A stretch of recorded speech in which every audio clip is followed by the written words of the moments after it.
Hi and welcome to another episode. What we've got here is, as you've guessed it, part 3 to the Big Box Amiga Games.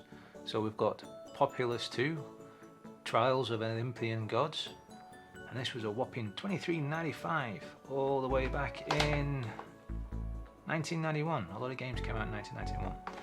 I've never actually played Populous or Populous 2 or any other Populise. Anyway, never played them. But I've always been a little bit interested for people that I've seen play it online where it's in a little corner and you have to move around and get things done. I'm not too sure what you have to get done, but you have to definitely get it done and make sure that your people are living well and maybe taking over other areas. I'm not too sure, but it seems like an interesting one. These are actually screenshots from the Amiga. Let's try to see what it says you need. Well, everything up to 3000 is mentioned. 1 meg, hard disk installable, no disk copy protection. So there you go for that one. Let's have a look inside. It appears that it only comes on 1 disk. Let's see what's manuals. Oh, bit of rustling, but trying to get the registration card out. That is a big one. Seriously, if there is anyone out there that actually sent them off, please let me know what happened when you got them. And if there's any companies that are still working that make all these games, you know, in your later versions or whatever, you know, let me know as well. So a summary card for the Amiga. So I'm assuming this is their little bit on telling you how to get it all installed. Yep, and then off into other languages apart from English.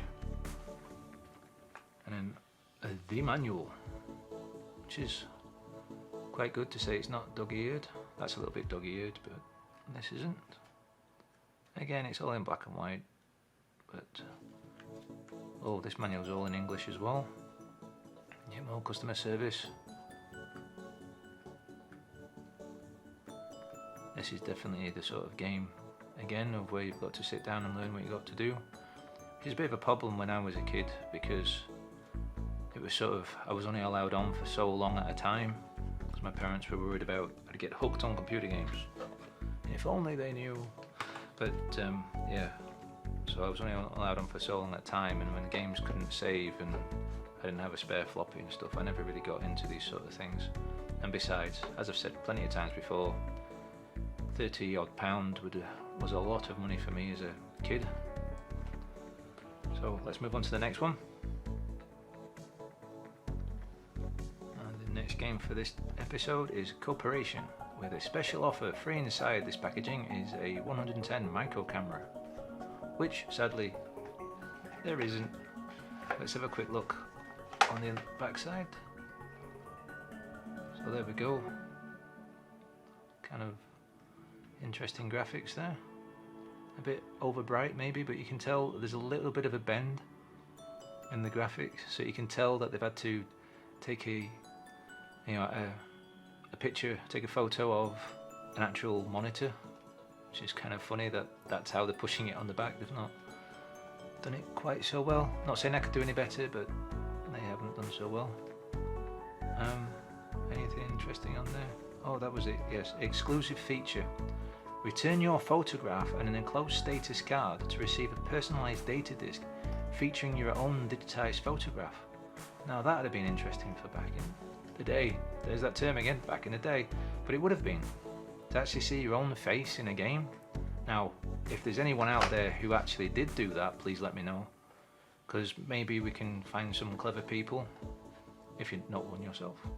Not saying you're not clever, but oh dear, there's a big hole to start digging myself into, but you know what I mean, that people that know how to code in the Amiga, maybe decode a data disk that has someone's photo on and how to put that picture back in again of someone else's face, because then we could all start having all start having our photos in this particular game. It has 2 discs, and here's the fancy registration card, I think. Oh no, this is bits and pieces about the game.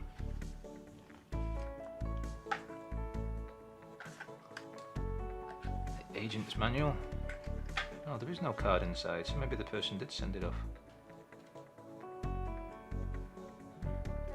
Different languages. How are we going to get to English so that I can maybe understand what's being said? Oh, there's the registration card. So if you had filled that out and sent it off, and a cheque or a postal order for £1.50, you could have had your photo put into the game, personalised for you. That would be great, that, actually. So yeah, again, if anyone knows how to get that done by today's standards of, you know, shoehorning it in, then please let me know. Let's put all this back. 2 discs. I wonder why the front graphic is so scary. Yeah, definitely some interesting bits there. Okay, on to the third game. We've got Desert Strike, Return of the Gulf by Electronic Arts. It seems to have cost $28.99 and it ran on everything up to the 3000, it seems. Probably came out before the 4000. I'm not so good on all my different dates. Let's see what year it says it was produced. Copyright 1992. Some good graphics on the back there. So you pilot an AH-64 against a ruthless tyrant. I seem to remember there was a part 2 to this game, and also this game sort of played like cannon fodder, but you flew around in a helicopter. It wasn't quite tongue-in-cheek though, it was a lot more serious than cannon fodder was, or is. Let's get inside this though. It's in a sleeve. So it says Electronic Arts. Slide it out sideways. Tip it up, try not to drop everything. There we go. So we've got 3 discs, and we've got the manual.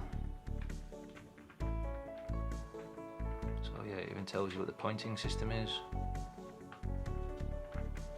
Was it Jungle Strike, the second game? I seem to remember. I know I haven't done any research, I'm just going through the games that I own. But yeah, I do remember enjoying playing this when I was a kid. So improved sound if you got 2 megs. Oh, one of the things you could dream of back in the day when you didn't have 2 megs in your Amiga. So let's slide all this back in. Making lots of noise as I go. But yeah, it seems to have managed to do quite well, that box. And on to the 4th game today. We've got Project X by Team 17. Includes free A2 poster. There's some really good imaginative graphics there. It seems like some bits... Oh no, it's not pixelated. I was thinking it's maybe... Oh no, it is pixelated, I am right. Some parts seem a little bit pixelated, but others look like it's been done with spray paint. You know, those little hand draw ones. I don't know what that tool's called, but those sort of painting style. It seems to have been done with that. What do you need to get it running? Doesn't say on any of the edges. Platform, I did say you need 1 meg of memory. So yeah, 1 meg only arcade extravaganza from the team behind Alien Breed. Phenomenal PAL overscan, 32 colours. Incredible speech and sound effects. Backgrounds running 50 frames a second. So yeah, they're really boasting on what you can do with that. Works on all 1 meg Amiga family, including the A500 Plus. So this must have been... Oh no, this was 1992 as well. Product number 3. I wonder what products number 1 and 2 were. If anyone knows, let me know, because look, it says product number 3. Some nice graphics. So from my understanding of this game, and I know people maybe talk about it more, but the R-Type, I remember playing R-Type on the Spectrum, and this is kind of like an R-Type style game, side scroller, shoot them up, everything to bits. But yeah, let's have a look inside. Fingers crossed the poster's in there. So there's that one. How many discs do we have? We have 1, 2, 3, 4 discs. What else we've got in here? We've got... Oh, if you would like to buy of that guy's music, what's his name? I just saw it. Where is it now? Alistair Brimble. Back then you could send off your money and get a cassette tape with some more of his music. I like how they're pointing out it's a stereo cassette tape. You know, now we just assume it was stereo. So let's have a look at the manual. Nice cover again from what's on the front of the box. Different languages. Well, this is very short on the manual, this one, because basically it's just flight and to shoot things. So yeah, not as difficult as the other games that we've been looking at. Now I've got this poster. It looks like this poster has never been stuck up on a teenager's wall. It's got that classic crease down the middle of. It's a bit of a shame that it's got those creases. But there we go. Nice big advert for themselves. So Project X, and then some screenshots, and then it says 1 meg only arcade game, which I'm sure you can read, and they're based in Wakefield. So there we go.